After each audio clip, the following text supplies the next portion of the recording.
जी। गौ माता को राष्ट्र माता का दर्जा देने के लिए एक मुहिम से छेड़ा जा चुका है। भारत में हिंदुओं की आस्था के रूप में एक राष्ट्र माता का दर्जा देने के लिए आदरणीय परम पूज्य गोपाल मणि जी महाराज पूरे देश में भ्रमण कर रहे हैं। इसी सिलसिले में वे धमतरी पहुंच चुके हैं और एक गौ कथा एक शाम उनके कार्यक्रम का आयोजन किया गया है। ये किस प्रकार का मुहिम चल रहा है महाराज जी? देखिए, हमारे वेद पुराण धर्मशास्त्र गाय को पशु के रूप में नहीं देखते हैं।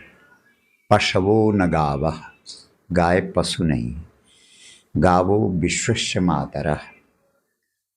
लेकिन जब विधर्मी मुगल अंग्रेज इस देश में आए, उन्होंने गाय को पशु का दर्जा दे दिया।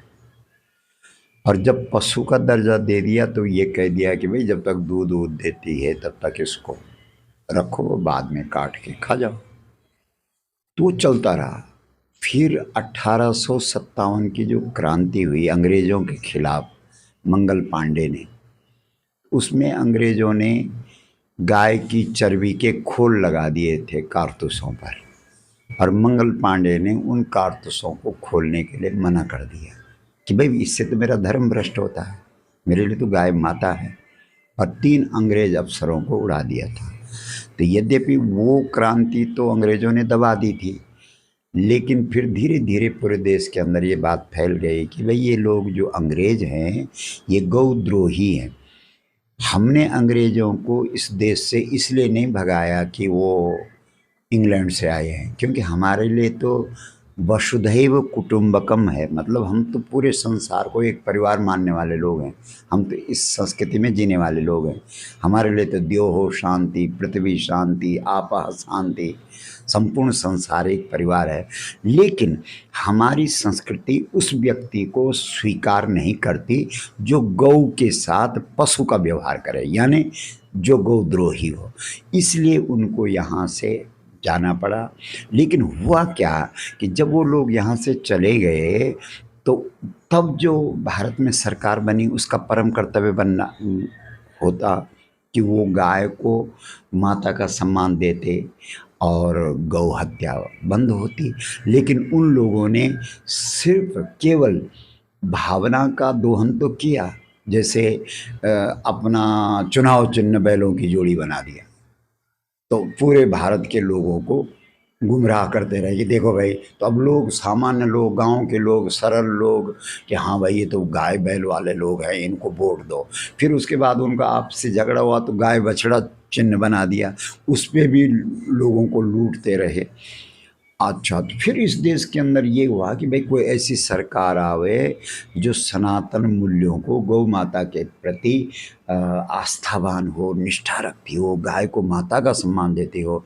तो भगवत कृपा से पहले कुछ समय के लिए आई, तो जिस समय अटल बिहारी वाजपेयी जी आए तो उन्होंने तुरंत जो है विधेयक रख दिया।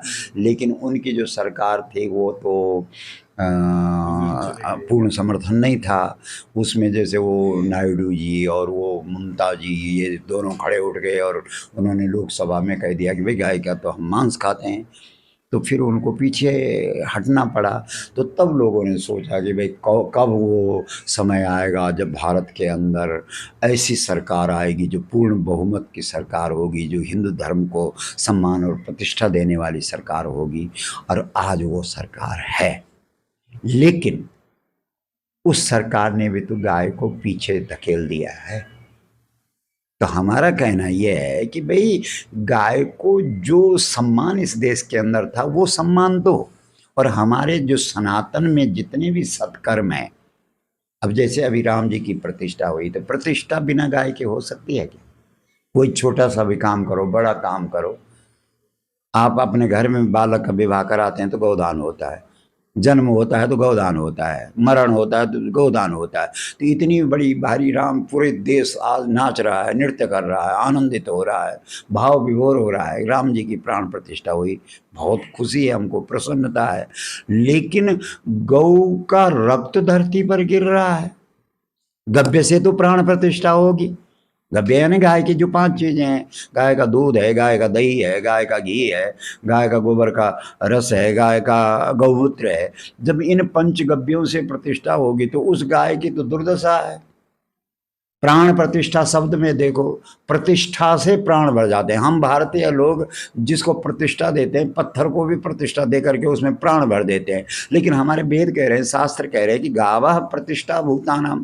भाई सबसे पहले आप गाय को प्रतिष्ठा दीजिए, और जैसे ही गाय को प्रतिष्ठा मिलेगी सबको प्रतिष्ठा मिल जाएगी, जो भी प्रतिष्ठित लोग हैं। तो इसलिए इस देश का एकमात्र मुद्दा, प्रमुख मुद्दा है, गौ माता को राष्ट्र माता का सम्मान मिले। और जिस दिन इस देश के अंदर गौ माता को राष्ट्र माता का सम्मान मिल जाएगा, उस दिन ये देश संपूर्ण विश्व का जो गुरु पद है उसको अलंकृत करेगा। अभी भी लेकिन कुछ राजनीतिक दल इस गौ माता को राष्ट्र माता के रूप में विरोध कर रहे हैं। हाँ, लेकिन वो इसलिए विरोध कर रहे हैं कि उनको पता ही नहीं है कि भारत के साथ जो माता शब्द जुड़ा है वो और कोई माता नहीं, वो भारत माता गौ माता है। आप कहेंगे कैसे सिद्ध करो? हमारे यहाँ भारतीय संस्कृति में मिट्टी पत्थर, जो ये पृथ्वी है, इसको केवल मिट्टी पत्थर के रूप में नहीं देखा गया है। हमारे यहाँ भूमि पर जब भार पड़ता है तो वो भूमि गाय का स्वरूप धारण करके खड़ी होती है। तो इसका मतलब है हमारे लिए पृथ्वी गाय है। तो इसलिए हमने भारत के साथ जो माता शब्द जोड़ा है वो कोई और माता नहीं है, क्योंकि पृथ्वी जब प्रकट होगी, पृथ्वी जब खड़ी होगी तो गाय के रूप में खड़ी होगी। तो इसलिए भारत के साथ जो माता शब्द है वो गौ माता है। इसलिए जब तक गौ माता की प्रतिष्ठा नहीं है तब तक भारत की प्रतिष्ठा कैसे हो सकती है? आपको क्या क्या अड़चने आ रही है? पूरे देश भर में घूम रहे हैं, समझा रहे हैं। हमारे सामने तो कोई ऐसा प्रश्न करता नहीं है, किसी भी दल का व्यक्ति आए सब कहते हैं कि हाँ महाराज बात तो सही है। अब जैसे 2 प्रदेशों से, उत्तराखंड की विधानसभा से और अपनी हिमाचल विधानसभा से ये प्रस्ताव पास हुआ कि गौ माता को राष्ट्र माता का सम्मान दिया जाए, और उन लोगों ने केंद्र को भेजा है, दोनों विधानसभाओं ने। और वहाँ भाजपा की तो सरकारें थी, लेकिन कांग्रेस ने भी समर्थन किया, कम्युनिस्ट ने भी समर्थन किया हिमाचल में। तो सारे सामने पे, तो जब कुल मिलाकर के ये समझना पड़ेगा, जब तक लोगों की समझ में नहीं आएगा तब तक उन्हें समझेगा। और भारत की पहचान पूरी दुनिया में गाय से है, ये सभी जानते हैं। भाई हम लोगों का, आप लोगों का, जब आप पूजा करते हैं, पाठ करते हैं, यज्ञ करते हैं, दान करते हैं, तो आपसे ये थोड़ी पूछा जाता है कि आप राम के हैं कि नहीं हैं, कृष्ण के हैं कि नहीं हैं, शिव जी के हैं कि नहीं हैं। ये नहीं पूछा जाता, आपसे आपका गोत्र पूछा जाता है। गोत्र शब्द का अर्थ कर लो, गो यानी गाय, त्र यानी रक्षा, यानी आप गौ रक्षक हैं तो भारतीय हैं, और गौ रक्षक नहीं है तो भारतीय नहीं। तो जो भारत माता की बात कर रहे हैं, जो राष्ट्रवाद की बात करते हैं, और गौ माता की बात नहीं करेंगे तो हम कैसे मान लेंगे, कैसे स्वीकार कर लेंगे? क्योंकि गौ माता ही भारत माता है, और भारत माता राष्ट्र माता है।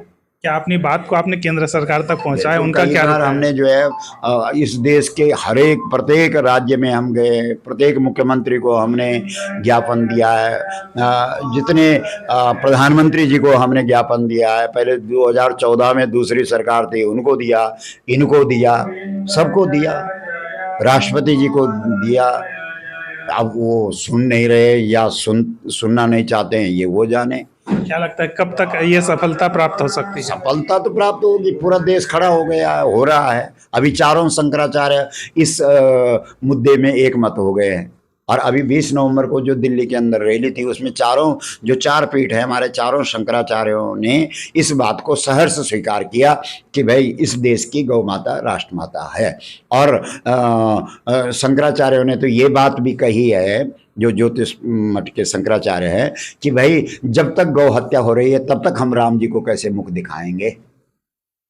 उन्होंने तो इस बात पर राम प्राण प्रतिष्ठा में जाने से मना कर दिया।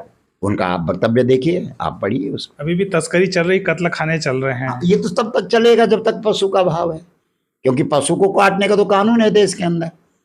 जो कानून बकरी पे लग रहा है, जो भैंस पे लग रहा है, वही तो गाय पे लग रहा है। और सबसे खराब बात क्या कर रखी है कि केंद्र का मुद्दा होना चाहिए ना गाय, भारत की पहचान होनी चाहिए ना गाय, लेकिन इसको क्या कर रखा है कि राज्यों का मुद्दा बना रखा है।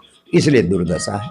तो केंद्र सरकार गौ मुद्दा को अपने पास ले और इस देश के अंदर गौ माता को राष्ट्र माता का सम्मान दे। जी। ये थे हमारे साथ गोपाल मणि जी महाराज, जो गौ माता को राष्ट्र माता का दर्जा दिलाने के लिए पूरे भारत भर में भ्रमण कर रहे हैं और उन्हें निश्चित रूप से सफलता प्राप्त होगी। प्रखर टीवी के लिए अपने सहयोगी आशीष बंगानी के साथ मैं भूपेंद्र साहू।